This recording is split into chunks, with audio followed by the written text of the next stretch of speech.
Hello. Hello, Anne. Hi, David Bowie. How are you? I'm terribly well. I don't know that I'm saying that anybody... cautiously. I'm okay. Why?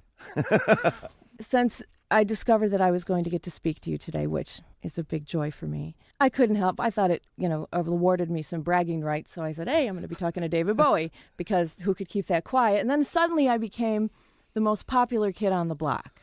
Of course, everybody wanted to be my friend. When I heard I was going to be talking to you, I made sure I sucked a vocal zone. You're going to ask me what a vocal zone is. I don't know if I should. You don't know if you should. I think you're better to get out of this. Okay, what is it? It's a soothing cough thing, sweet thing, pastel. Well, I had a show last night. And I didn't get home to the early hours, so I was a bit croaky this morning. And vocal zone is a kind of a good thing for singers to use, kind of a lozenge, you know. Okay, is it? So I've got one. I've got one on at the moment. That's perfectly fine with me. Okay. But it made me think about, well, if it's a big deal for me to talk to David Bowie, and it would be for many people, but I thought to myself, well, who would David Bowie think is a big deal to talk to? Like, who would David Bowie say, oh, I'm going to talk to so-and-so? And I thought I would open it up to if we could bring somebody back from the dead or somebody who's alive. Who would I love to talk to? What, right this minute? Well, aside from me, of course. Probably. Yes, I know. Well, I didn't realise I'd had you brought back from the dead. This is really intimidating now. I talk to dead radio people. Let me see. Nietzsche. Well, I did notice the book. Yeah, I think I'd probably bring him back and say, Why? why did you say God is dead? Do you know what kind of mess that's put us in? Well, If he hadn't said that, and if Einstein hadn't been so specific about the rubberized qualities of space and time, and if Freud had not said much the same thing about our personalities, we would all still be believing in God and that everything had a plan and there was a rational thing and this and that. And it would never have occurred to us to take the position of God and develop and invent the bomb. And then everything would have been different. But we did, we became God in that century, right. having destroyed him. And all the best we could come up with was the A-bomb. And there you are. Now we're sort of shaking our heads in disbelief that we caused ourselves so much trauma. Do you What think... a messy Sunday, huh? It is certainly messy. You know what Samuel Beckett said, his last words before he died? You want to talk about dead people, I'll tell you something. Dead people. Samuel Beckett said, oh, what a morning. Is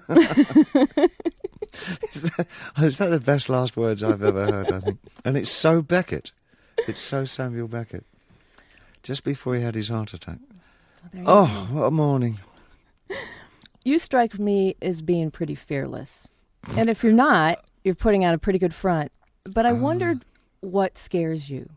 My fears are all harnessed for my family, to be quite honest. I think I have more fears about what's going to happen to my kids, my wife and friends. In that way, I think I'm more protective about the environment that we all live in, the world that we're creating here, or rather destroying, deconstructing. I mean, it's just such a terrible time, full of anxiety, terrible stress, and very low expectations of the future. I don't think anybody has particularly high expectations of the future.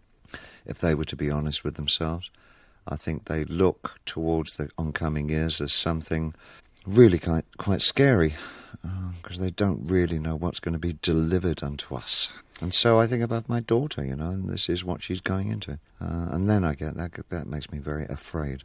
When it comes to making music and making art and all of the various artistic things that you do, is it a way for you to, for lack of a better way of putting it, make it better, make it easier to deal with? I don't know, soften the blow, if you will? I think there's something to be said for that. I think that, I personally feel that all artists, all of us, whether in the visual or the musical arts or whatever, are dysfunctional. There's a major reason that we want to do things other than live a life that doesn't require us to talk and produce that life in some artistic form, some artistic expression. I think a lot of it is therapy for ourselves, yeah. Mm-hmm. You have had... Sorry, it's my vocal zone is going backwards and forwards in my mouth at the moment. So when I'm thinking, it moves about very quickly. Oh, that's fine. Then I know that something big's coming. Moving along now. Moving right along.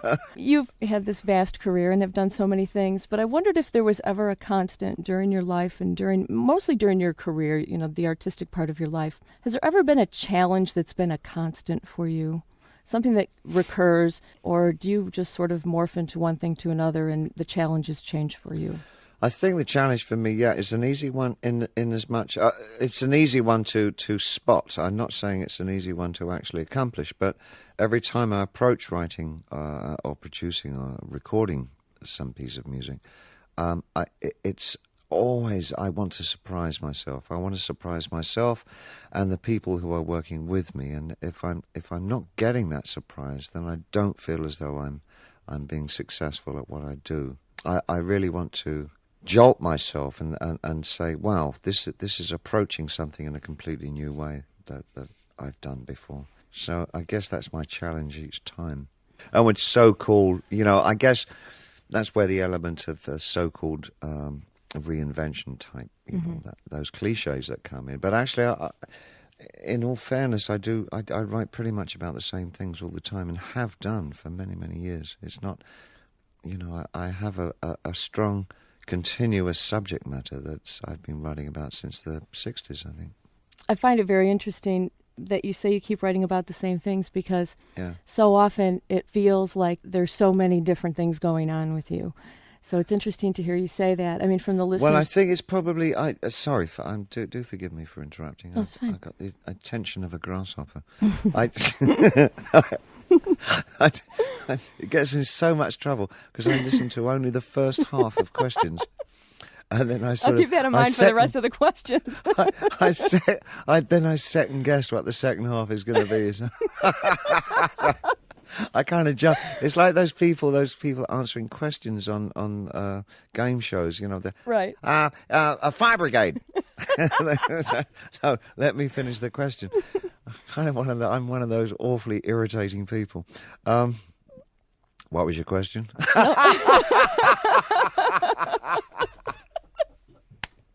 I'm absolutely serious. I completely forgotten. I talked myself away from that corner that I was painting myself into. No, I didn't even let the paint dry.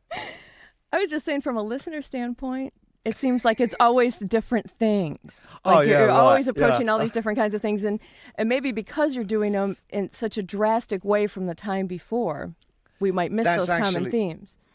Yes, that is, and I can anticipate this. Yes, and you're absolutely right. The fact is, it's that my approach is very different each time, but I am creeping up on the same poor, bewildered question.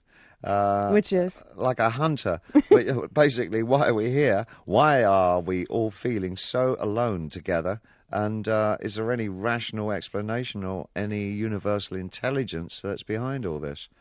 Well, those questions really, will keep the you question. Going. Yeah, and I think probably with my favourite writers, whether they're the kind of straight prose or whether they're musical writers, it's very much those, they stick to only a few questions that they repose and reapproach each and every time. So I find it interesting to kind of rediscover those questions each time and see how you can sort of pose them in a different way each time. But I think the subject matter itself is always the same. I wanted to talk about, you've worked with, looking at the folks that you have worked with, the musicians that you have chosen to work with throughout your career, all of them seem to be very pivotal figures in that they defined a type of music at that time. They were, everybody from, Lou Reed and Iggy Pop and the work with Trent Reznor, who really defined a moment in musical history, as did those folks. And now that you're touring with Moby, who certainly has brought techno to a much larger audience in a much more mainstream kind of a way. And I wondered if that was a conscious effort on your part, or just because of who you are, you just draw these kinds of people. I think in the original cases you cited, it's very accurate. I mean, also they weren't necessarily too much part of the mainstream either. The people that you know sort of that I do tend to go for more fringe. I find a more valuable lesson learnt by listening to work that comes from the outside of the mainstream, on the periphery, rather than the absolute mainstream. As you know, it's been cited as the tyranny of the mainstream. Right. One tries to keep as far away from that as possible because it's ruinous and it makes you blind. You just don't want to have anything to do with it as much as possible. But so yes, I was always drawn to artists who have some real feel, something I could empathise with that really matters about what we're living through. Yeah, maybe slightly different because I'm not actually. We're not working really with working him. together. No, Right. it comes more out of friendship actually. This one Really? because we're neighbours. We both live in New York and we're only a couple of blocks away from each other, so we've gotten to know each other pretty well. And it was his suggestion that he knew I was having this album come out around the same time as his, and he said, "Listen, this might be just perfect for you. You don't want to do a world tour because of your baby." You know, I just wanted to do a few shows to kind of perform some of the new songs, kind of, word of mouth, get it known. And he just felt that it might be great for me, just perfect timing and all that. And it's only 14 shows or something in all, which is no big deal. I think it'll be interesting to see the audience. The yeah, two I think audience so sort of too. come together. It's, the kinds of times that I've done this kind of show have always been European. I've not known really any shows that try and reflect this kind of diversity in America. It's kind of a new thing. I guess Lollapalooza would be the most Right. obvious thing.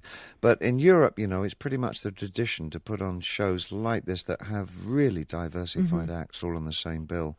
And it's possible that Moby picked up on that to a certain extent and realised that it's a really healthy way to go for an event, because you do get, likewise, a pretty diversified audience, and often an audience that's willing to kind of really just go for the day out and accept everything at face value and really listen to things as they come at them.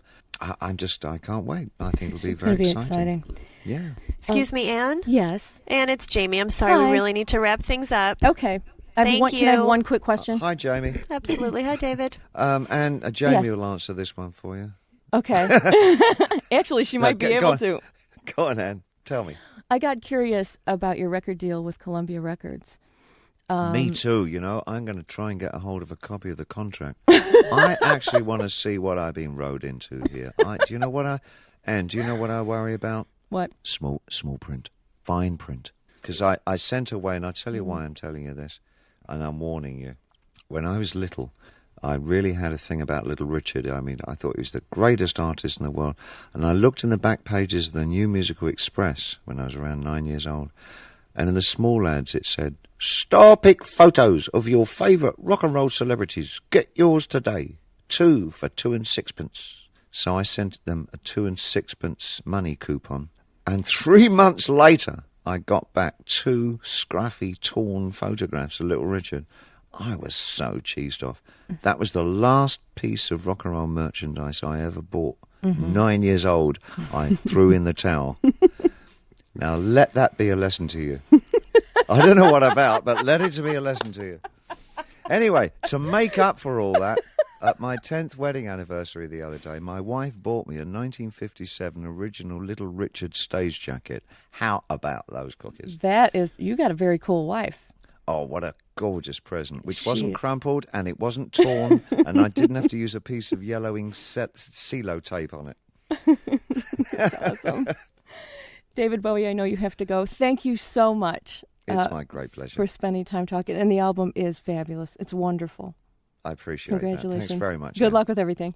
Thank you. Bye-bye. Bye-bye.